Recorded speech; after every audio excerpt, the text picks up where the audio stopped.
Hey everybody, Chef Eric Eisenbud here, the Grateful Chef. Another great episode of Playing in the Grateful Chef Kitchen with me, Chef Eric. Today we're doing something that I've been wanting to do for a pretty long time. And so it took me a while to get here, but I am here today. You guys are going to love this. This is what has been called the double barrel shotgun prime rib. And of course, I saw a recipe, I saw it online, I saw these guys do it, barbecue guys do it, and yeah, I am doing a little bit twist with using a 45-day dry-aged boneless ribeye from my Pro 40. This is a Allen Brothers prime, beautiful. Let me show you the marbling on this guy. That is awesome and beautiful, and I also converted it to cook it in my oven. I'm going to do basically a reverse sear on this thing. So it's really cool. So I've got this nice hunk. You can see, because typically when we are finished with the dry aged roast, we're going to cut it into steaks. We're going to trim each steak around. But sometimes I want to do a roast, a prime rib roast. And that's what we're doing today. So I carefully remove the pellicle from this beauty. And we're going to go ahead and get right to the double barrel shotgun aspect. And that they call it a double barrel shotgun because you're going to see what it looks like when I'm done trussing it up. But we are basically not going to cook it this way. We are not going to cook it this way. We are going to cook it this way. So I wanted to make it nice and round. We're going to do a little trussing. And what is going to surround this awesome thing are these. These are canoe cut beef marrow bones. They are the femur bone. There's a lot of bone marrow in there, as you can see. And what's going to happen is, as this cooks, it is going to baste the outside of our dry-aged prime rib. And so I'm going to try and set these up. Actually, you know what I want to do first? Of course. Gotta season them first. Gotta season this baby. So let me get my sheet pan over here, because I want to do it on my sheet pan. So if anybody has any questions, I'll read them off to Eric. Yes, Lynn, as always, is fielding the questions. So we can season this simply with salt, pepper, some garlic powder, onion powder, whatever seasoning you really want. Not sure I would make it spicy seasoning, because I really don't want to mess around with the dry aged flavor too much. But salt, pepper, garlic, kind of onion kind of thing. And I, of course, have the perfect thing. Instead of making my own, I'm breaking out my Pork Mafia steak and burger seasoning. This stuff is available. I actually have a discount code. If you look for me on, well, everywhere pretty much. Is it on our website? Yeah. Yeah. If not, I'm not sure. If not, We'll post it on there. It's Pork Mafia steak and burger, and it's got sea salt, it's got dehydrated garlic, it's got other spices in it. Really nice seasoning, and this is what I'm going to use today. You can, it comes in these gray shaker bottles, nice big holes. So I'm going to first put a little bit of olive oil on there, just to make sure everything sticks to it. A little olive oil on the top. Just going to rub it around. I want to get all the sides, the cut sides, everything. A little bit more on the bottom here. This is a beauty. This is absolutely gorgeous. I cannot wait. This is dinner for Lynn and I tonight. I am so happy. So we're going to obviously do some nice slices, and then I'll maybe put it on my my meat slicer, or I'll do sandwiches or something like that, roast beef. Nice. Very cool. All right, so we've got our olive oil on there. It's going to help our seasoning stick. And we're going to just liberally coat it with our seasoning. I can see the salt, pepper, the dehydrated garlic. This is going to be awesome. I'm going to do it on all sides. Bottom. I have a little crevice right here. I want to make sure I get it in there. Beautiful. We are going to do our cut faces. That's a good way to soak that up. Yep, so you don't waste any. Old chef's trick. Yeah. Gorgeous. Beautiful. Nice. All right, now I'm going to go right to my cutting board here. I'm going to give my hands a quick rinse. So these marrow bones, I will tell you, I got them from Nick's Meat Depot in Edison, New Jersey. Most butchers will have them. A lot of times they have them frozen, which is perfectly fine. Fat freezes beautifully. And I went there this morning, told them exactly what I want, 5.5 inch. And they come obviously, see if I can find the matchup for this guy. Could you do me a favor and Yes, scoot a little bit this way? I sure can. Because I can't reach that far. How's that? Thank you. All right. So obviously these come as a femur bone like this. And they put them on the bandsaw and cut them in half. So, all right, now we are going to just put them up against our roast, trying to obviously get coverage. I may have been prudent to get a few more of these, but I'm going to go with what I got. I probably could have gotten one more bone cut, but this is going to be just fine, like so.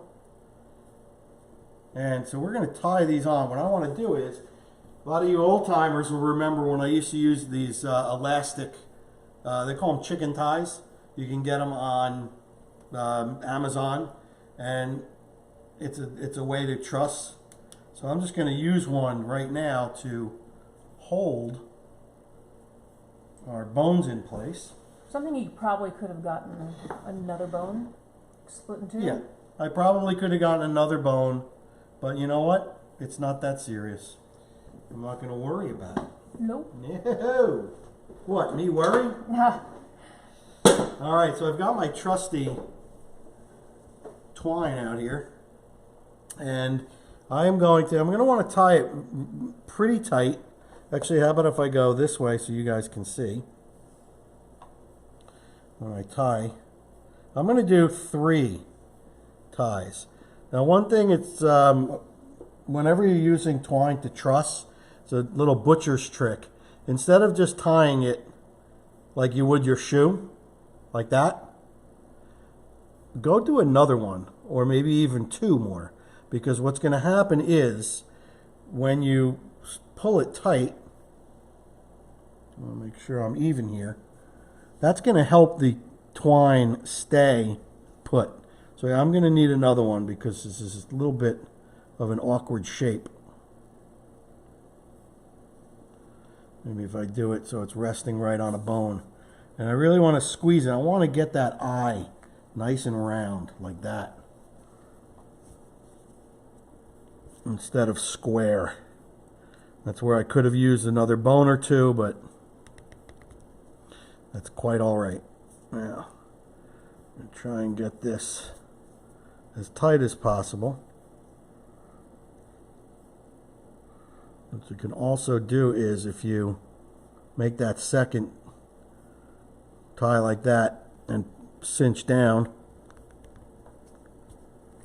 and then tie it.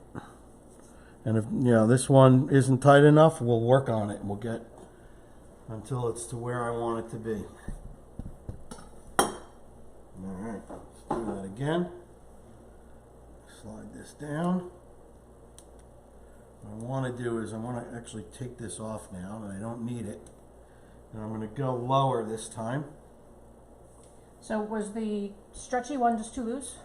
Yeah, the stretchy one doesn't offer enough tension to affect the shape of the roast. So that was just to hold the bones up, so it was easier for me to deal with. I'm going to go down a little bit more. Try and get this nice and tight. And I'm using a 24 gauge butcher's twine here because I really want to be able to pull on it without that twine breaking, and that so you need a thicker gauge. So I have several gauges, depending on what I want to do. If I'm doing charcuterie and I'm doing sausage, I'm using a very thin butcher's twine. All right, that one's nice and tight.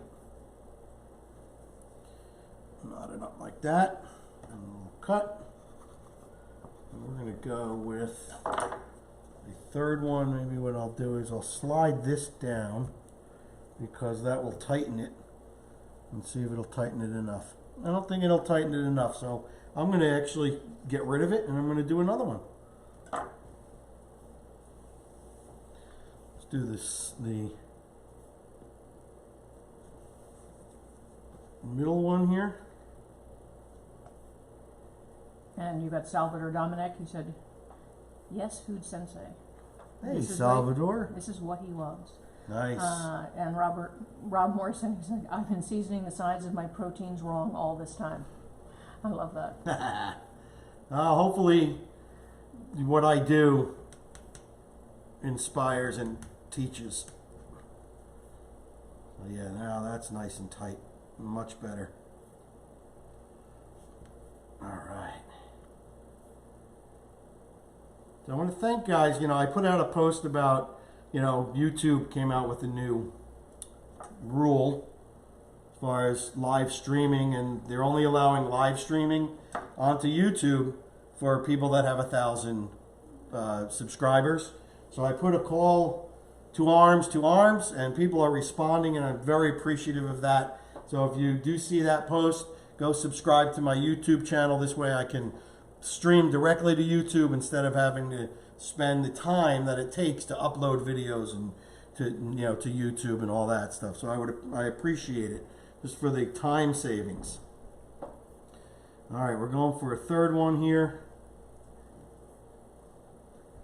And we'll do it up at the top. Rich Demchizen. Hello, Rich. He spelled it for me so I could actually pronounce his last name. Nice. So, phonetically? So thank you. Hopefully I got it right. So welcome. And we also have Jeff Harrington. He said, "Oh my God." What's up, Jeff? All right. So are you nodding? I am almost done. I'm gonna come do a sweep over again.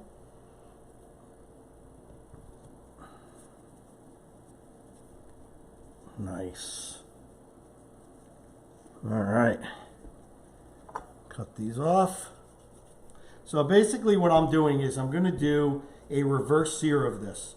So I'm going to set my oven at 300 degrees, and I'm going to go to an internal temperature of 110. After the internal temperature reaches 110, I'm going to take it out, and I'm going to crank my oven to 500 or 550 if it goes there, and I will finish it at that temperature. That will really crisp up the outside, create the crust on the exposed areas, and really get these marrow bones crispy. And then I'll take it out and let it sit for 20 minutes or so. Once that's done, I'm probably going to come back and do a video. I'll do the reveal. Definitely. How about definitely instead of probably? We're going to come back when it's all done, when it's all rested. We'll come back for carving. I'll show you how to serve it. Obviously you serve a slice and you serve a marrow bone with it. We've got some crusty bread. It's going to be awesome. And I'll probably do something with potatoes between now and the time you see me again. So, that being said, About what time do you think I'll be eating dinner? It'll probably be 5:30, 6 o'clock Eastern time. So that's when I suspect that we'll be ready and done. So hopefully you'll chime in for that, join us for that. And yeah, thanks for joining us on this part of the episode. And be well, eat well, be kind, remain teachable too. And we'll see you when we come back with the big reveal of the double barrel shotgun dry aged ribeye from Allen Brothers. Peace.